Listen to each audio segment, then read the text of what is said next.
Hi friends, ಎಲ್ಲರಿಗೂ ನಮಸ್ಕಾರ.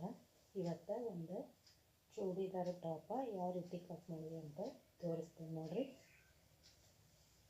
ಇದನ್ನು ಆಲ್ರೆಡಿ ಕಟ್ ಮಾಡಿ ನಾನು ಆದರೆ ನಿಮಗೆ ತೋರಿಸೋ ಸಲುವಾಗಿ ಇನ್ನೊಂದು ಅಳ್ತೀವಿ ತೋರಿಸ್ಬೇಕಂತೇಳಿ ತೋರ್ಸಕತ್ತೀನಿ ನೋಡಿರಿ. ಅವ್ರದ್ದು ಟಾಪಿನ ಉದ್ದ ಐತಿ 38 ಇಂಚ್ ಐತಿ. ನಾನು ಇದು ಲೈನಿಂಗ್ ಪೀಸ್ ಇರೋದ್ರಿಂದ ನಂಗೆ 35 ಇಂಚ್ ಸಿಕ್ಕೈತಿ. ಇದು ಇಷ್ಟಾದ್ರೆ ಸಾಕಾಕೈತಿ ನಮಗೆ. ಈಗ ಅವರ ಎದೆಯ ಸುತ್ತಳತೆ ಎಷ್ಟೈತೆ ಅಂದ್ರೆ 33 ಇಂಚ್ ಐತಿ. 33 ಇಂಚ್ 4ನೇ ಒಂದು ಭಾಗ ಅಂದ್ರೆ 8.25 ಇಂಚ್ ಆಕತಿ. ಅವ್ರು ಸ್ವಲ್ಪ ಲೂಸ್ ಬೇಕಂತ 8.5 ಇಟ್ಟೇನೆ. ಇಲ್ಲಿ 8.5 ಇಟ್ಟೇನೆ ನೋಡಿರಿ.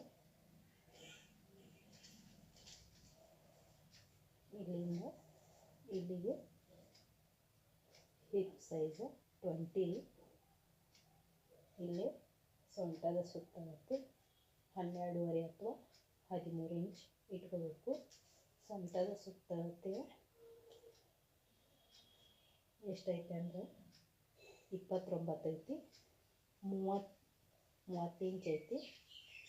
ಅವರ ಪ್ರೆಗ್ನೆಂಟ್ ಅದಾರ, ಅದ್ರ ಸಲುವಾಗಿ 30 ಇಂಚ್ ಐತಿ. ಅದರ 4ನೇ ಒಂದು ಭಾಗ ಅಂದ್ರೆ 7.5 ಆಕೈತಿ. ಇಲ್ಲಿ 7.5ಗೆ ಒಂದು ಮಾರ್ಕ, 2 ಇಂಚಿಗೆ ಸ್ಟಿಚಿಂಗ್ ಮಾರ್ಕ, ಇಲ್ಲಿ 2 ಇಂಚ್ ಸ್ಟಿಚಿಂಗ್ ಮಾರ್ಕ. ಈಗ ಅವ್ರದ್ದು ಹಿಪ್ ಸೈಜ್ 9.5 ಐತಿ. ಅಂದ್ರೆ ಅವ್ರ ಹಿಪ್ ಸೈಜ್ 36 ಇಂಚ್ ಐತಿ. 36 4ನೇ ಒಂದು ಭಾಗ ಅಂದ್ರೆ 9.5 ಆಕೈತಿ. 2 ಇಂಚ್ ಸ್ಟಿಚಿಂಗ್ ಸಲುವಾಗಿ.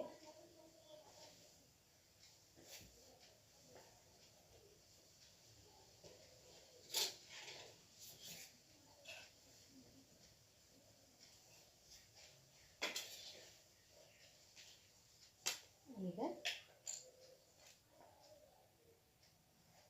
ಈ ಥರ ಇದನ್ನ ಮಾರ್ಕ್ ಹಾಕ್ಕೋಬೇಕು. ಇವನ್ನೆಲ್ಲ ಲೈನ್ಗಳು ಕೂಡಿಸ್ಕೋಬೇಕು.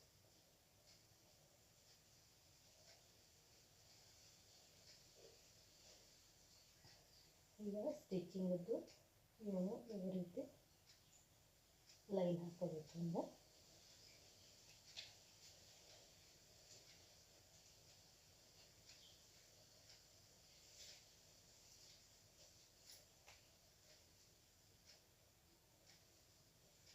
ಇಲ್ಲಿ ನಾವು 9 ಇಂಚ್ ಇಟ್ಟೀನಿ.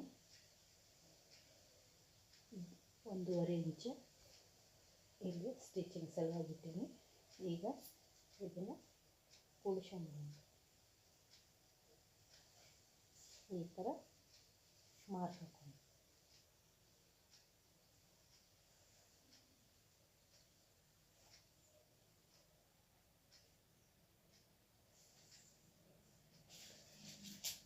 ಅವ್ರಿಗೆ ಶೋಲ್ಡ್ರ್ 5 ಇಂಚ್ ಇಟ್ಟೀನಿ. 2 ಇಂಚು ನೆಕ್ ಬಿಡುತ್ತೆ, 3 ಇಂಚ್ ಶೋಲ್ಡ್ರ್. ಆರ್ಮೋಲ್ 5.5 ಇಟ್ಟೀನಿ.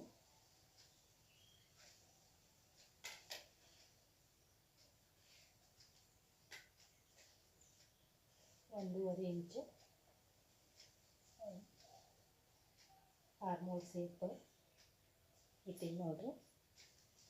ಇಲ್ಲಿ back part front part 5.5, front part 8 inch back part. ಇಟ್ಟು ಇಲ್ಲಿ 2.5, ಇಲ್ಲಿ 2.5 ಇಟ್ಟು ಈ ಥರ ಒಂದು ಮಾರ್ಕ್ ಹಾಕ್ಕೋಬೇಕು ನೋಡ್ರಿ. ಒಂದು ಬಾಕ್ಸ್ ಹಾಕ್ಕೊಂಡು ಈ ಥರ ಫ್ರಂಟ್ ಪಾರ್ಟ್ ಬ್ಯಾಕ್ ಪಾರ್ಟ್ ನಮ್ಗೆ ಯಾವ ಥರ ಡಿಸೈನ್ ಬೇಕೋ ಆ ಥರ ನಾವು ಸೇಪ್ ಕೊಟ್ಕೋಬೇಕು ನೋಡ್ರಿ. ಡಿಸೈನಾಗಿ ಮಾಡ್ಕೋಬೇಕು. ಈ ಥರ ಟಾಪ್ ಕಟ್ ಮಾಡ್ಕೊಳ್ಳೋದು ತುಂಬ ಈಸಿ ನೋಡಿರಿ. ಇದು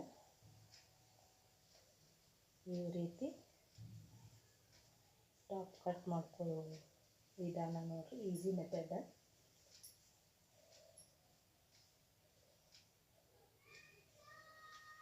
ನನ್ನ ವಿಡಿಯೋ ಇಷ್ಟ ಆದರೆ ಲೈಕ್ ಮಾಡಿರಿ, ಶೇರ್ ಮಾಡಿರಿ, ಸಬ್ಸ್ಕ್ರೈಬ್ ಮಾಡ್ಕೊಳ್ರಿ ಫ್ರೆಂಡ್ಸ. Thank you friends.